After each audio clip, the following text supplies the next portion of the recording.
Flee the wrath to come. That is our subject. Last time I was here, we gave study to this message to Laodicea. 3 steps. You receive it, it changes you, you share it. And until you've been changed, if you share, that's deform, not reform, right? It has to work a change in your own heart first.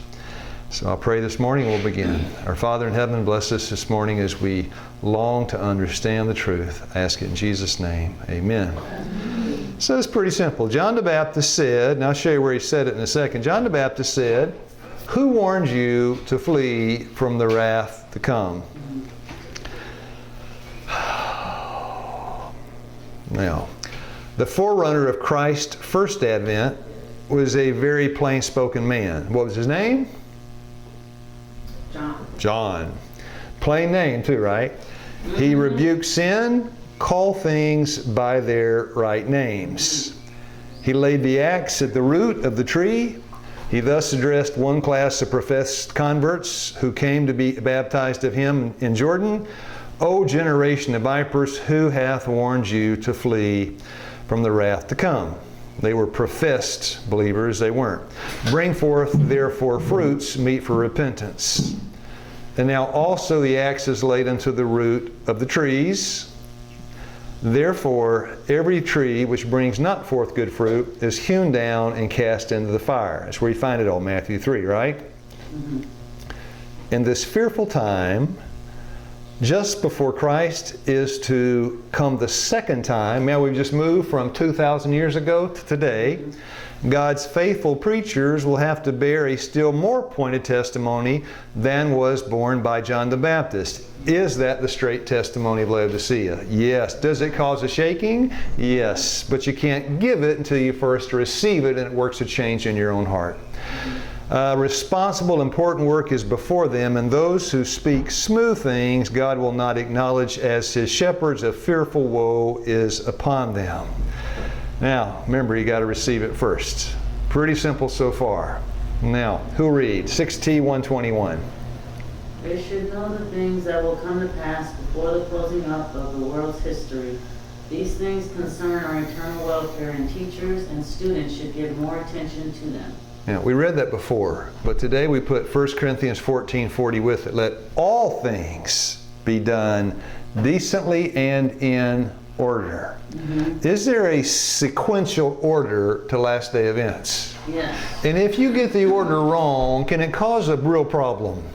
Yes. All right, that's what we're looking at. I'll give you an example, just an example. Does the latter rain come after the 7 last plagues or before? Yeah, aren't you glad it doesn't come after? Yeah, come on. You got to get the sequence right. Yeah, come on, you got the sequence right. Well said, Sister Mara. It says you got to have the sequence right. Now, we're looking a little bit this morning about the sequential order surrounding the Sunday law. Revelation 13:15. Who would like to read for us? "And he had power to give life unto the image of the beast, that the image of the beast should both speak and cause that as many as would not worship the image of the beast should be killed." Okay, now this is a sort of mirror chapter to Daniel 3. Mm-hmm. And we spoke about that the other day. I lost my simplicity. Today, I don't plan to lose it by God's grace. So in Daniel 3, is force a death decree? Do you see that in Daniel 3?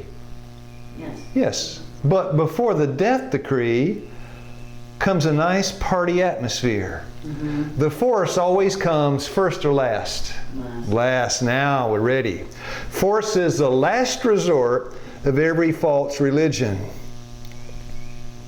At first, it tries attraction. Mm-hmm. As the king of Babylon, we say sweet talk, right? Babylon tried the power of music and outward show. This is Daniel 3, right? The music, the outward show, party atmosphere, it's a hootenanny. Now bow down. If these attractions, invented by men and inspired by Satan, fail to make men worship the image, well, what's going to happen next? They won't bow down. The music's nice. They won't bow down. what comes last? Force. That's how it always works. If these attractions emitted by men inspired by Satan failed to make men worship the image, the hungry flames of the furnace. Now, somebody read that whole last sentence again, starting with if. If these attractions emitted by man inspired by Satan failed to make men worship the image, the hungry flames of the furnace were ready to consume them. Yeah. So it will be now. Because force produces what in those that are threatened? Fear. 1 John 4:18, perfect love cast out what? Fear. But perfect love cast out fear. 1 John 4:18. Now that's the second half. The first half of it says there is no fear in love. Now you got to have a whole lot of love if you're not going to have a whole lot of fear. And the last resort, why do people shake their fist? It makes you a little fearful. And you do what they say, not Shadrach, Meshach, and Abednego. By the way, the subject this morning is very brief. I'm going to finish very early, but it's very important. Who'd like to read? Get out of the large cities as fast as possible. Read that before, didn't we? And before I even wrote that part, published in 1900. Now, is it possible that you live in the city and get desensitized to all of this commotion and everything around you? It's guaranteed. Okay, thank you. It's guaranteed. And if I ask for a Bible verse, all you got to say is Luke 17:12. Remember Lot's wife. Is it really possible to get desensitized? Absolutely. You have to be guarded. Yeah. Not to. I mean, Lot, I guess to an extent, kind of got desensitized. You live in it, and after a while, it doesn't seem so bad. My mother, she raised me in a little place called Decatur, Georgia. You never heard of. And it was a nice little suburb of Atlanta. It was nice. I got older. I moved away. I got a little older still. And the neighborhood changed. What had been nice and pleasant was now gunshots and a lot of crime. My mother said, I can't leave. This is home. She slept with a pistol under her pillow. Get robbed 3 times a year. Pulled a gun out and shoot a hole through the window to try to scare the burglars. Had to put in a lot of new windows. I said, Mom, and Steve, my brother, begging my mother to leave. I can't leave. This is home. She lingered. Is that possible? I said, come on, Mom. I don't even want to come visit you. I got to wash my tires so they don't get stolen at night. Well, son, this is my home. Ay, ay, ay, ay, ay. Now, the whys and the wherefores. Who would like to read? I am bidden to declare the message that cities full of transgression and sinful in the extreme will be destroyed by earthquakes, by fire, by flood. I mean, it's all over. Jeremiah 51:6. Here's the question. Why leave the cities? Because they are the first to fall. They're the first to fall. Give me some statements on that. 17:29 of Luke. But the same day that Lot went out of that city, right, Sodom, went out of that city, it fell. Verse 30, same's going to happen in New Orleans. Here's what it says, right? Even thus shall it be in the day when the Son of Man is revealed. Why was the Lord kind of backing off destroying Sodom? Why was He holding up the fire? Because... Lot was still in the city. Yeah, one righteous family still in the city. Well, He's going to do the same today, right? You got righteous people in those cities. Our subject this morning, flee the wrath to come. Associated with the Sunday law events. Now, I asked you the other day if somebody could find those verses where John the Baptist started out in town but ended up in the city. I don't know if anybody did it, but it's Luke 1, verse 80. He was in the desert until His showing forth unto Israel. Now, but where was the one saying he was still in town? Because he ends up in a different place than where he started out. Verse 39, Luke 1:39. Yeah, he didn't start out in the desert, but he ended up there. Why? Because God told Zacharias and Elizabeth, take that boy out to the country if you want to save him. And if you want him fitted up to do my work. Where'd you get all that from? This, Child Guidance, page 23. John, well, if you're going to Luke 1:39, you can read it when you get to it. Okay, and Mary arose in those days and went into the hill country with haste into a city of Judah. Yeah, went to the city. Well, who's she going to visit there? Yeah. Zacharias and Elizabeth. Yeah, Elizabeth's pregnant, right? Yeah. Yeah, John the Baptist is in the wrong place, but he ends up in the right place. Here's why. John was a son of their old age. He was a child of a miracle. And the parents might have reasoned that he had a special work to do for the Lord, and the Lord would take care of him. But the parents did not thus reason. They moved to a retired place in the country. See that word moved. They weren't in the retired place, they went there. Where their son would not be exposed to the temptations of city life or induced to depart from the counsel and instruction which they as parents would give him. Now read closely. They acted their part. That's the first time you see it. You're about to see it again. They acted their part in developing a character in the child that would in every way meet the purpose for which God had designed his life. Now the last part, Sacredly fulfilled their obligation. Their part, their obligation. I mean, come on. Let's play fair with God. God said, you got your part, and if you don't do your part, I'm not going to do. And you can't do my part, he tells us. But I'm not going to do my part if you don't do your part. And that was their part, to get out of the city. Well, I guess it must have been, right? Now, the Sunday law, our first approach to the subject. I put in a lot of words in yellow because I think it's helpful. When the leading churches of the United States,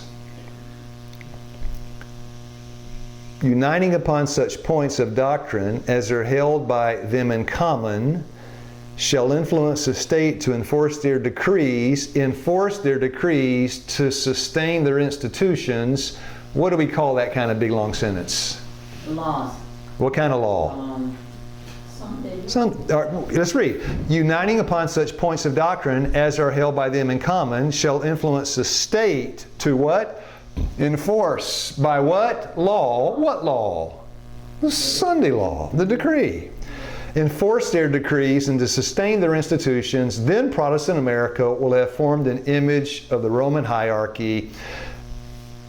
That's the Sunday law. Mm-hmm. Now, anybody know what a civil penalty is?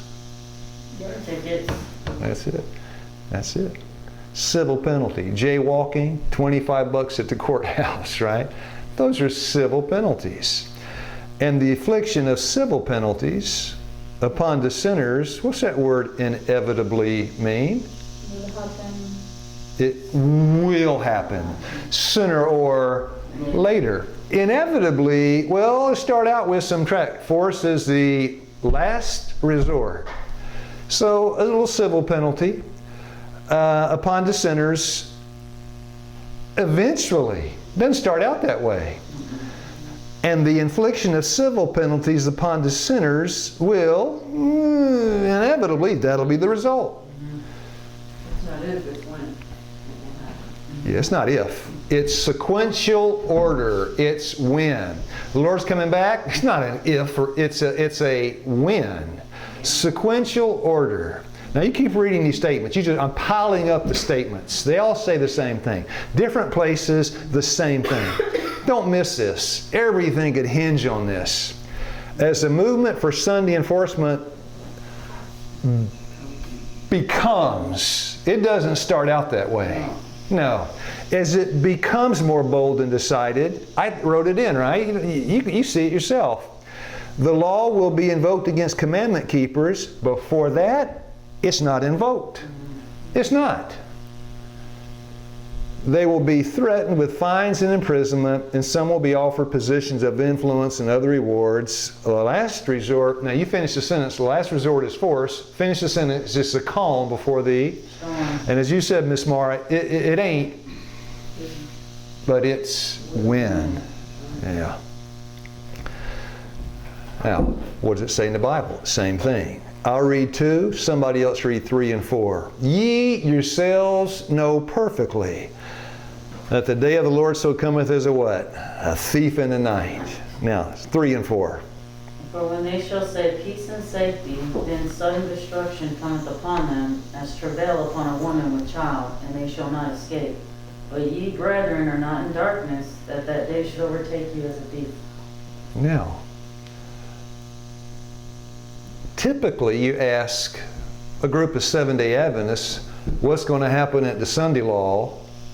Not many will say, nothing. And what's going to happen? Nothing. There is a calm before that door shut on Noah's Ark. What happened? Nothing. Lot got out of Sodom. What happened? For a short time, nothing. What's going to happen at the Sunday law? Inevitably, sooner or later, civil penalties will eventually, nothing happens. So you're sitting in your house, and God told you, when you see that sign, right, the Roman armies back then, but today, the Sunday law. When you see the sign, you're to do what? The wrath to come. And you look around, why should I leave my home, my luxurious car? Why? Because nothing's happening. And you're caught. Yeah, Sunday law, that's the time to leave it all behind. All who refuse compliance will be visited with civil penalties, and it will, what's the word? Finally. That's in the end, not the beginning. In the beginning, nothing happens. Sunday law, this is life as usual. If you read the references closely. There might be some little discomfort. You might get a $10 fine. Even that takes, inevitably, get a fine. All who refuse compliance will be visited with civil penalties. And it will finally, and I wrote that part, this the final step, but not the first one, be declared they are deserving of death. Now, you see a little window of opportunity to make it a choice, the right choice, right? Here comes the Sunday law. Now, when does the mark of the beast recede? Change that question. Who's gotten the mark of the beast so far? No. Nobody. Nobody ever will until when? Until the issue, the test. The issues are made clear, right? Here comes the Sunday law, and you're going to have to choose. But the issues will be made very clear. Once the issues are made clear, and then you choose the beast over the seal of God, then you have the mark of the beast. So is there a time after the Sunday law for some decision making? There's a window there to make the right decision. Isn't it true? Do I leave and leave it all behind, or do I stay? Now, I didn't write this part. This is off AccuWeather. Who read? Read the whole thing. Katrina at her worst, August 28, 2005. Category 5, winds at 175 miles per hour, gusts to 215 miles per hour, pressure at 902, waves greater than 40 feet. Blah, blah, blah, blah, blah, blah, blah, blah, blah. It doesn't mean a thing to me, but if you're that man, it means a whole lot to you, right? He wishes he'd gotten where? Out. He's going to ride out the storm. No, the storm rode him out, right? 6 feet under. Storm rode him out. What was the call from the weatherman? Flee. The wrath to come from destruction. It was. And they wouldn't flee. They wouldn't listen to the weatherman. Should you listen to the weatherman? Well, who's the weatherman in heaven? You should. Yeah. By the way, this is a terror of physical destruction. Wait till your eternal destiny's at stake. Yeah, it's a tough place to be in. Let them which be in Judea flee into the mountains. Let him which is on the housetop not come down to take anything out of his house. Why? You don't have time. You say, we just read statement after statement after statement that says basically it's going to be slow to develop. Then why leave now if I got some time? Because you get desensitized and the spirit of haste is lost. It is, right? You sit there and when the cry is peace and safety, what? Sudden destruction cometh. Yeah, get out of there right now. Matthew will neither let him which is in the field return back to take his clothes. Now, I wrote the yellow part, right? My senses tell me what? Everything's fine. And my friends tell me the same thing. Lot's friends told him what? Thou mockest. You're a drunk man. You've lost your mind. And it ain't going to happen to me. It ain't going to happen to me. And they tell you, as you linger a moment, what are you worried about? It hasn't rained on planet Earth since day one, and Lot's holed up in a boat on dry land in a world that never saw rain? Crazy. He's crazy. You're thinking about leaving your nice condo and BMW to move out to the woods? Just because the country's finally waking up to God? You've lost your mind. This is something we ought to know this morning. 1 Thessalonians 5:3, for when they, who is they? It's everybody but God's people. Now, I wrote the yellow again. I know we read this, but now we read it in the context of object lessons in nature. God built nature to preach the gospel. And the fleet of wrath to come is in the book of nature. We get it from Lot, we get it from nature. It was hard to forsake his luxurious home and all the wealth acquired by the labors of his whole life, to go forth a destitute wanderer. I don't know exactly, stupefied with sorrow. I don't know what kind of shape that is. It's not good though. Stupefied with sorrow. He lingered, loath to depart. But for the angels, and keep that in mind, we're about to read an application of that statement to us. But for the angels of God, they've all been dead, right?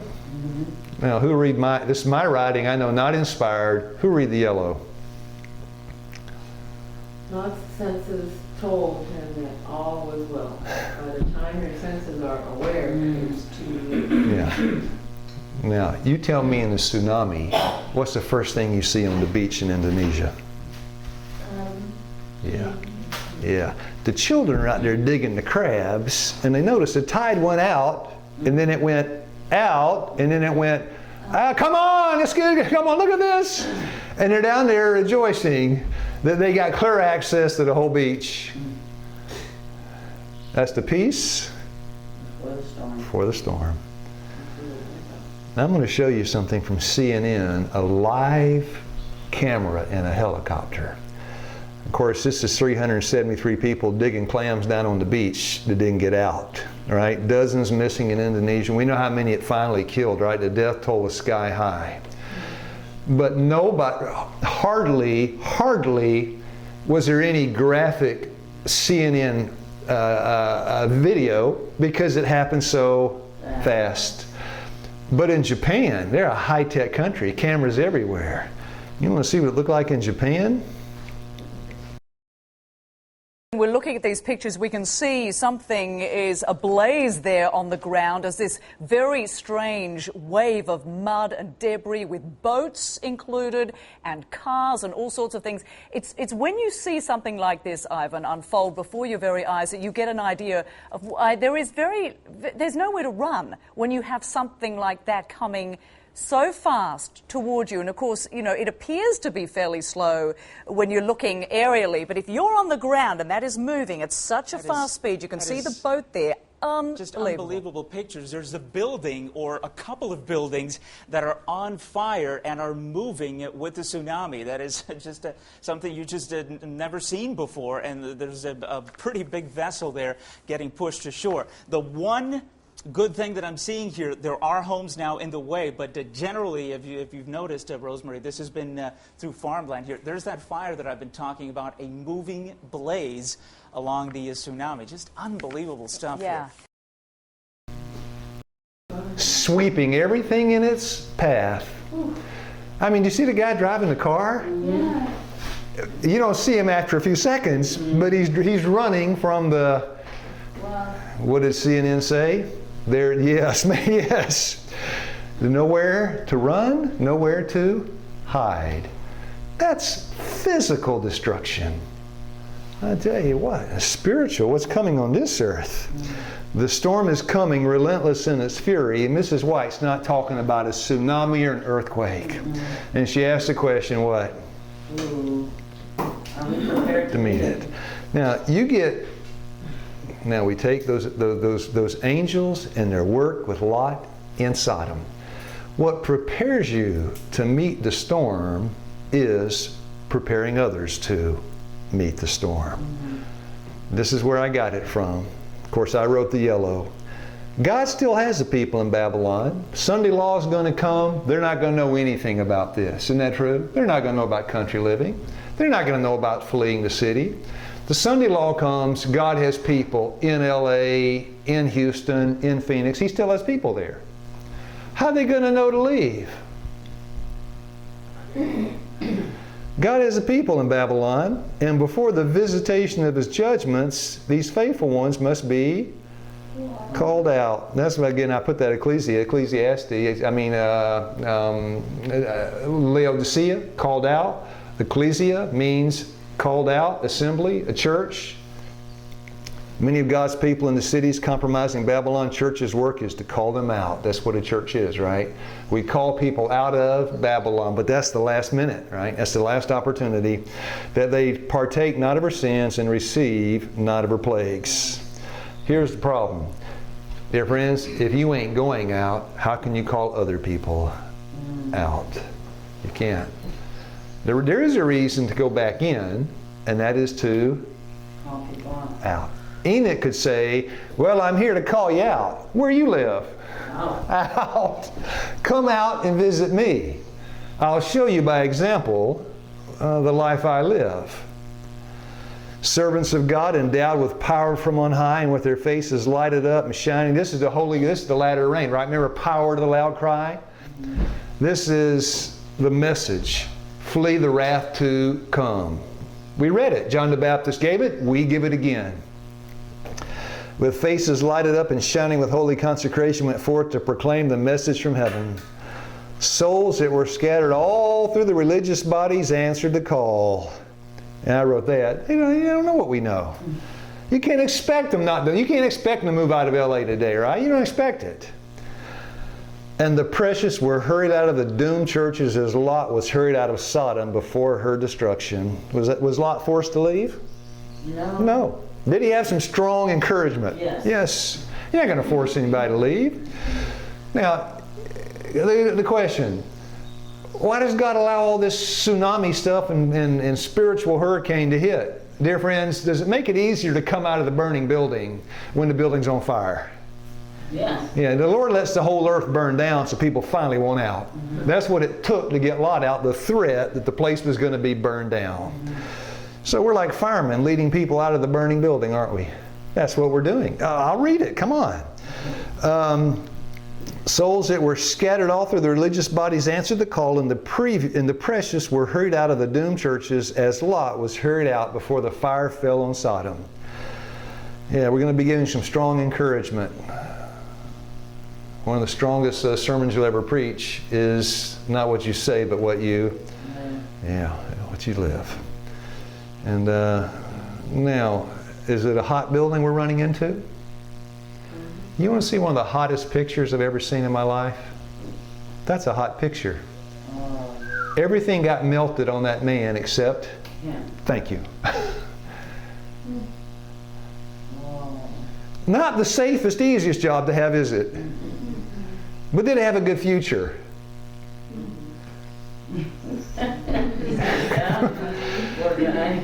Now, double challenge. Number one, the challenge is when God tells you to get out, you need to go. And that's between you and God. I'm not telling you what to do. And when God tells you to go back in, you need to go back in. That's a hot job. Everything got burned up except, say it against Miss Aisha, him. Zechariah 3:2.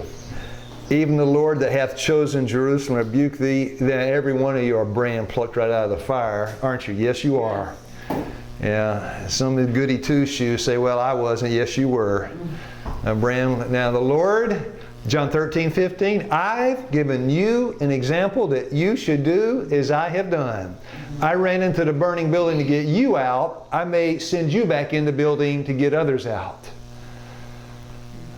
But you go in there with the purpose. This place is on fire and about to fall down.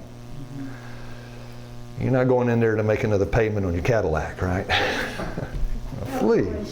Yeah. I'm not saying I have any answers, but you go ahead and I don't know any answers, but yeah.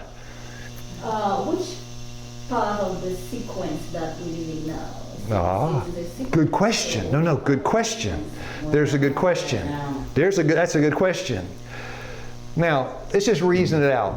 After the Sunday law, let's say in America, the climate of persecution immediately after the Sunday law appears to be what? Nothing. Appears to be nothing. So the climate before the Sunday law would appear to be, well, we're before the Sunday law, right? We all say it's coming close, right? It's coming close. You say it, I say it, it's here. What do they say in the meetings? The knife edge, the toes of Daniel. We all say it. But come on, I'm going to church this Sabbath. How about you? There's no trouble now. Is there? You got any trouble this Sabbath being a Seventh-day Adventist? And then the Sunday law is going to come. And it appears the oven won't get hot. Why? Force is the last resort. So I'd say we're looking at events just after the Sunday law, when there's an opportunity to still make a choice, because probation closes, no opportunity to make a choice. Probation closes, you've made your choice, your decision, right? But we're at a time now where decision making is still taking place. Now the rest, to pin it down exactly, I can't, I don't know. All I can say is, this is before probation closes, right? Because once probation closes, you're not trying to get anybody out of the city. It's over. The loud cry has been given. The church has been, say it, sifted, shaken. The tares have gone, and the wheat have come in. Are we going to be hurrying them in? Calling them out? Yeah. And when all the wheat are in and the tares are out, Michael does what? Stands up. Probation closes. To time all that, I can't say that I can. But I think we can get the sequence. Does probation close before the plagues fall? Yes. Of course. We can get some sequence. And I'm not saying, Sister Marie, we can get all the sequence, but we can get some. I know right now, I ought to be living where? In the country. And if you're in the city, well, don't worry. You know, when the Sunday law comes, kind of like the last call, you need to what? Yeah. And into the smaller cities in preparation to, So there's some sequence we can get. Can't get it all. I'm not a know-it-all, but I know some things. So that's it. And we're going to be going and calling people out of these cities. Right now, what we say it, but there's no power to what we say hardly. But when those circumstances and the Holy Ghost, and everything's going to change. Pentecost, that's a trickle. Latter rain, I'll pray. Our Father in heaven, help us to be not just to read it, go in one ear and out the other, and then in the end it'll all take us by surprise. We'll be lost and we'll be shaking our fist at you and asking you why you allowed it to happen. You have given us a warning as clear as a noonday sun. Give me eyes to see, ears to hear, and a brain not to forget. And I ask the same for my brothers and sisters. In Jesus' name I ask it. Amen. Amen.